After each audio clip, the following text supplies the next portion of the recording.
Ya, bismillahirrahmanirrahim. Assalamualaikum warahmatullahi wabarakatuh.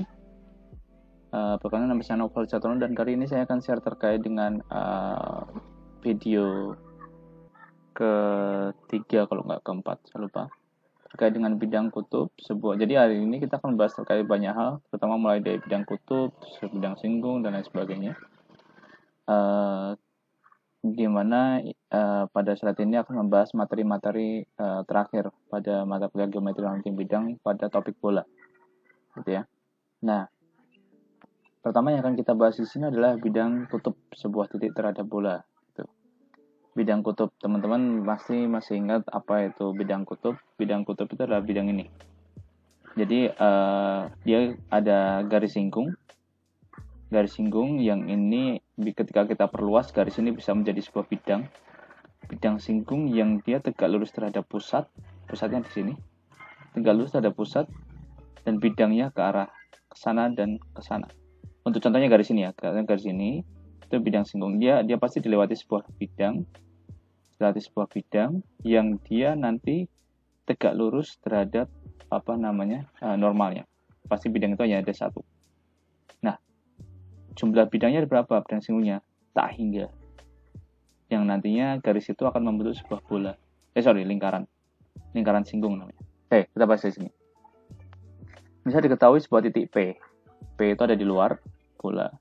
Contohnya ini P adalah bola, P-nya adalah X1, Y1, dan bolanya adalah ini X kuadrat, Y kuadrat, Z kuadrat, dan seterusnya. Akan dicari bidang kutubnya. Nah, pertama kita misalkan dulu misalnya ada Q X0, Y0, Z0 sebarang titik pada lingkaran singgung. Jadi pada lingkaran singgung ini ada Q-nya. Maka bidang singgung Q pada bola B adalah ini.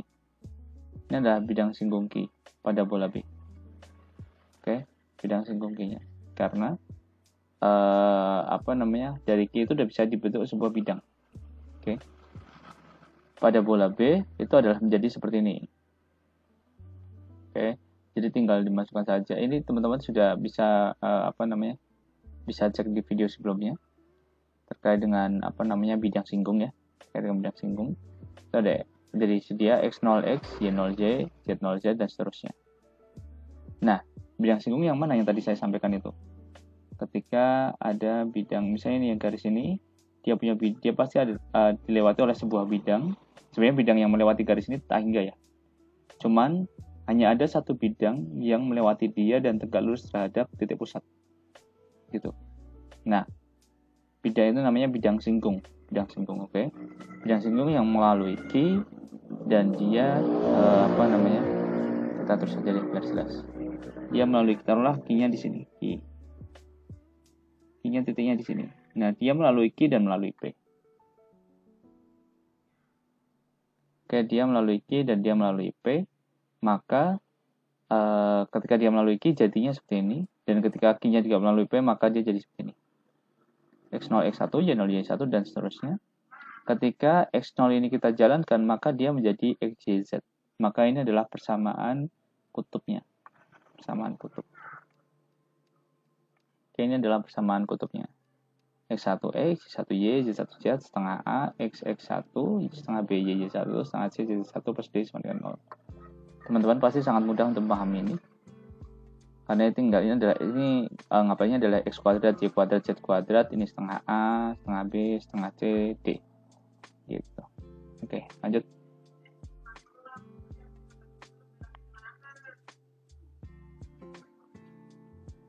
Bila diketahui sebuah bola dengan sebuah bidang V, maka kita dapat mencari sebuah titik. Kita bahas apa ini? Kutub sebuah bidang terhadap bola. Kutub sebuah bidang terhadap bola. Oke, bila diketahui sebuah bola dan sebuah bidang V, maka kita dapat mencari sebuah titik P sebagai titik kutubnya. Bidang V terhadap bola B. Contoh, tentukanlah titik kutubnya bidang ini terhadap bola ini. Oke, misalkan titik kutubnya adalah PX1 dan seterusnya, maka persamaan bidang kutub dari P adalah, ini pakai aja yang tadi, rumus tadi itu, maka jatuhlah dia, ini kan setengah A, A-nya adalah 3, setengah jadi min 3, dan seterusnya, ini jadi 1, ini jadi min setengah. Karena bidang ini harus identik dengan X min 6Y min 5Z min 2 sama dengan 0, maka dia menjadi ini, maksudnya identik karena kan ini adalah persamaan bidang yang harusnya sama dengan dia. Oke, yang harusnya sama dengan dia. ini adalah rumus persamaan bidang yang harus sama dengan dia. Artinya kan harus identik. Nah, di sini kan X1X, ini kan min 1,5 X. Berarti kan X1 min 1,5. Untuk dikumpulkan aja, dikumpulkan gitu. Nah, di sini kan karena dia identik, maka dia bilangan arahnya sebanding 1 min 6 min 5. Dan di sini min 2. Ya sudah, ini jadi X1 min setengah dan seterusnya. Berarti X1 min setengah itu sebanding dengan 1, Y1 plus 1 min 6, dan seterusnya. Maka kita dapatkan bahwa X1 nya adalah 5/2. 5/2, teman-teman. Jadi ini satunya ini naik. Oke, satunya ini naik, maka min 1,5-nya pindah. 1,5-nya itu kan, oke, kita bikin aja. Jadi X1 sama dengan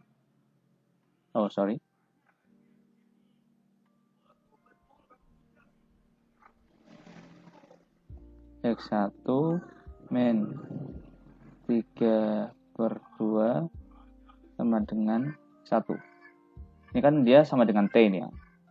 Sama dengan 1 lah. Sama dengan 1, oke. Sama dengan 1, maka ini ketika kita pindahkan menjadi X1 sama dengan 5/2. Udah. Begitu caranya. Oke, berarti Y1, Y1 dan Z1 yang ketemu, maka titik kutubnya adalah dia. Itu teman-teman. Oke, saya harap paham ya.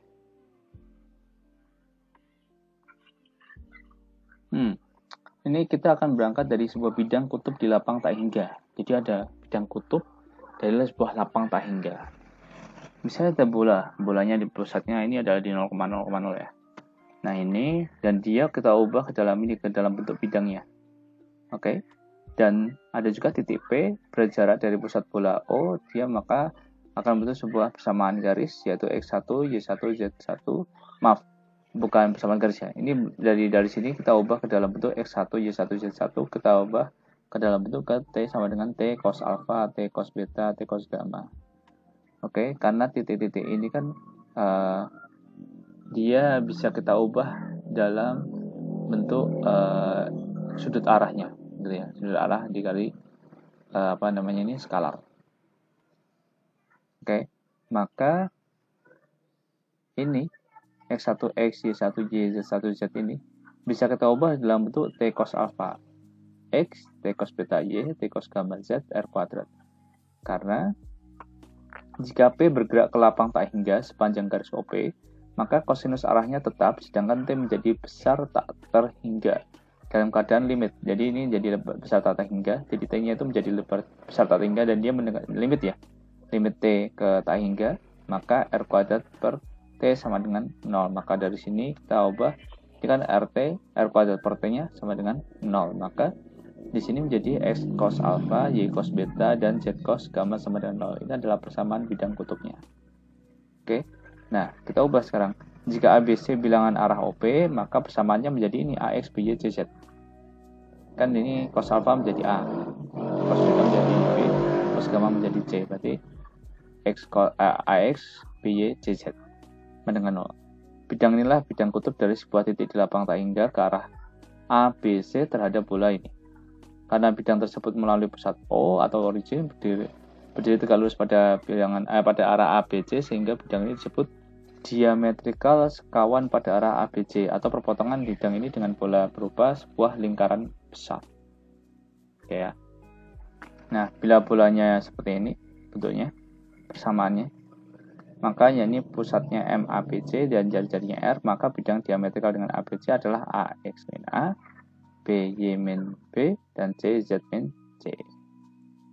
Oke, ini logika biasa sih. Logika biasa.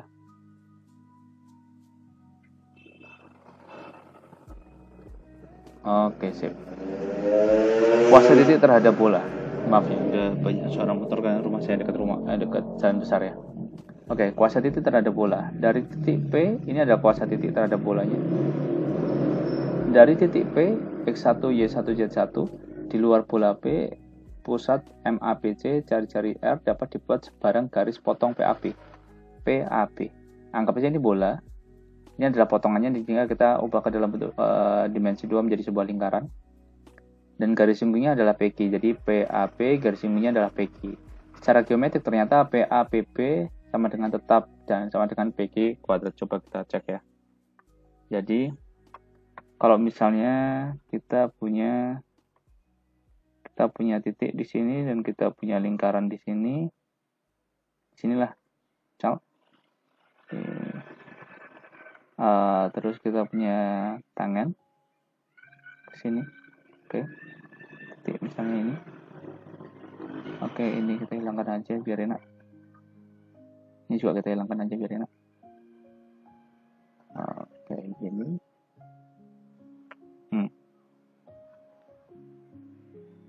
Oke ya, teman-teman, dari sini ini adalah garis singkungnya. Oke, terus nah ini pastikan dia pasti tegak lurus ya. Pasti tegak lurus.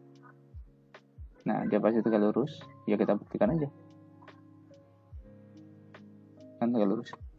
Tegak lurus, dan pastilah yang melewati yang garis singgung itu selalu tegak lurus terhadap pusatnya. Oke, dari sini misalnya kita buat sebuah garis yang dia memotong, taruh di situ, maka di sini juga kita berikan titiknya juga. Oke, ini kita hilangkan aja biar enak sing nyawang, enak melihatnya ya. Ini oke, ini berarti H sama I. Oke, saya angkat I nya dari sini biar enak. Nah, oke, dari sini teman-teman, D itu kan adalah dia 3,69. Oke, maka kan tadi ketika kita cek di sini PA.PB sama dengan tetap sama dengan PQ kuadrat. PA.PB sama dengan tetap sama dengan PQ kuadrat. PA atau ini AF kali AE sama dengan AD kuadrat. Oke, sekarang kita cek. Misalnya di sini IJ sama dengan D kuadrat. Nah, J-nya itu 13,61. Oke, 13,61. Habis itu sekarang kita JK sama dengan H kali I. Sama 13,61 kuadrat. Ya, 13,61 kuadrat artinya gimana? Artinya bahwa ini biar enggak, maaf. Ini biar enak ya. Nah, jadi gini ya. Ini kan H. Ini ada I. Oke. Nah, H itu adalah yang ini pendek, I itu yang panjang ini. Jadi, ini pendek ini dikali yang panjang itu sama dengan ini kuadrat. Oke, dapat dari mana? Ya, kita coba aja. Ini kita geser ke singgungnya. Nah, jadi satu kan? Jadi satu. Makanya dia bisa dikuadratkan. Makanya dia sama dengan kuadrat. Gitu. Oke. Sama dengan kuadrat. Nah, itu logikanya. Secara geometri ternyata PA sama dengan P kuadrat. Nilai yang tetap inilah yang dinamakan kuasa P. Jadi nilai yang tetap ini. Jadi nilai ini dikali dia. Ini dikali dia itu namanya kuasa P. Atau sama dengan ini kuadrat. Ini kuadrat itu dinamakan kuasa P. Oke, dinamakan kuasa P. Jadi ini dikali dia atau ini kuadrat itu sama dengan kuasa P. Nah,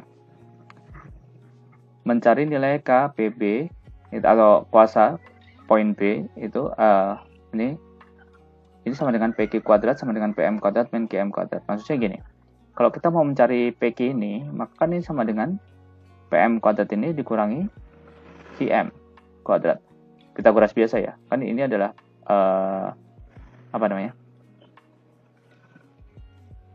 ini kan menggunakan konsep Pitagoras 90 derajat di sini. Maka dia tambah dia kuadrat sama dengan dia. Nah, kalau misalnya mau nyari dia, berarti dia dikurangi PM kurangi QM kuadrat. Nah, atau KPB sama dengan X1 min A. M itu kan pusatnya dengan koordinat A, B, C. Sedangkan P-nya adalah X1, Y1, Z1. Jadi, kalau misalnya PM-nya itu kan berarti X1 min A, Y1 min B, Z1 min C. Iya kan? Berarti dikurangi semua nih. Oke.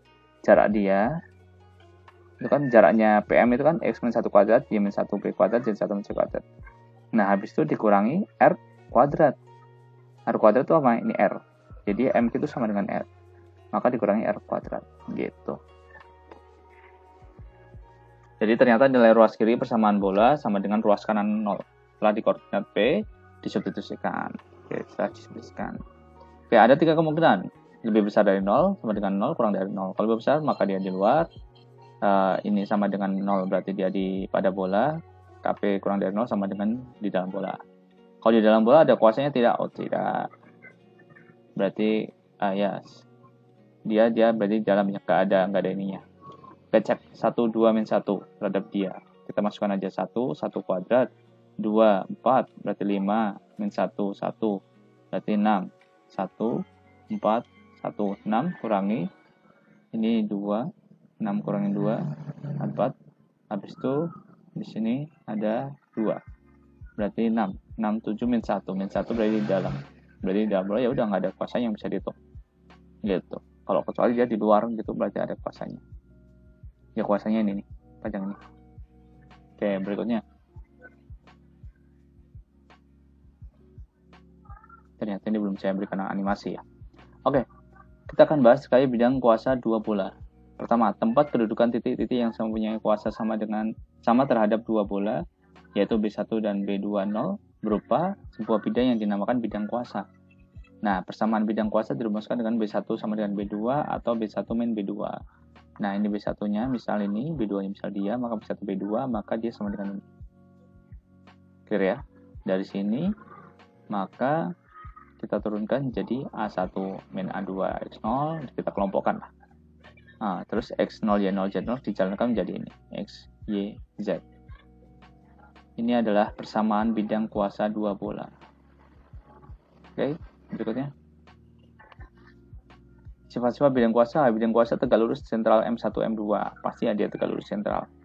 Nah, karena kan bidang kuasa itu kan dia perpotongan antar dua bidang. Ya, sama lah. Sama kan misalnya kita bikin ini. Nah, ini kan adalah, kalau ini di bidang 2 ya. Kita ini maksudnya anggap aja tuh antar dua bola. Nah, garisnya adalah bidang. Ya pasti dia tegak lurus kan terhadap sentralnya. Tegak lurus terhadap sentralnya. Jadi kan itu tegak lurus kayak gini kan, pasti dia tegak lurus gitu, itu maksudnya. Bila B1 dan B2 saling perpotongan, maka bidang kuasa bidang perpotongan persekutuan irisan dari kedua bola tersebut. Jadi bidangnya bidang irisan. Kalau bidang kedua tersebut menyinggung, maka bidang kuasanya juga bidang singgung gitu. Bila kedua bola itu tidak perpotongan, maka bidang kuasanya berada di antara kedua bola tersebut. Jadi di antara kedua bola tersebut. Bila kedua bola berpusat, maka bidang kuasanya di lapangan jauh tak indah. Oke, sekarang ini silakan dicek, dikerjakan ya. Ini buat latihannya aja. Nah, tentukan bidang kuasa dari kedua bola tersebut, bidang kuasanya. Oke, teman-teman silakan dicoba. Oke. Nah, ini letak dua bola. Misal B1 pusat M1, jari-jari R1. B2 pusat M2, jari-jari R2. Ada beberapa kemungkinan B1 dan B2. Dua bola berpotongan. Kalau berpotongan berarti kan ini saling tegak lurus dengan bidangnya. Tapi bagaimana dengan ini ya? Nah, M1, M2 itu sama kurang dari R1 plus R2. Gitu. Sedangkan ini dua bola bersinggungan. Bersinggungan tuh ada dua, di luar atau di dalam. Nah, kalau di luar itu M1, M2 sama dengan R1 plus R2. Ya kan? M1, M2, M1 kali M2 kan sama dengan R1 plus R2. Kalau di dalam berarti R1 min R2. Dua bola saling asing, itu berarti M1 M2-nya jarak M1 M2 ini sama dengan R1 plus R2. Oke. Nah, ini kalau bola yang satu di dalam yang lain, bila M1 M2 lebih besar dari R1 min R2. Dan tadi jarak M1 M2-nya lebih besar ya dari R1 plus R2. Itu kondisi-kondisinya. Oke. Nah, ini ada syaratnya. Yang sebut sudut antara dua bola yang berpotongan adalah sudut antara dua bidang singgung di satu titik tersebut. Jadi ini seperti ini. Jadi misalnya syarat berpotongan tegak lurus itu bila B1 dan B2 berpotongan tegak lurus, maka M1 M2 kuadrat sama dengan R1 kuadrat R2 kuadrat. Ini kuadrat, ya Pythagoras biasa. Kuasa M1 terhadap B2 besarnya adalah R1 kuadrat. M1 terhadap B2. Ya, sama dengan R1 kuadrat. jos. Nah, terus berikutnya. Saat berpotongan membagi 2, yaitu bila bola B1 membagi 2 sama bola B2, maka M1 M2 kuadrat sama dengan R1 min R2 kuadrat. Kuasa M2 terhadap B1 besarnya ini. Nah, ini silakan dicoba lagi latihannya. Dan berikutnya, ini juga ada latihan soal, silakan dicoba. Oke, gitu teman-teman. Semoga bermanfaat. Ini adalah video terakhir untuk materi bola. Terima kasih. Wassalamualaikum warahmatullahi wabarakatuh.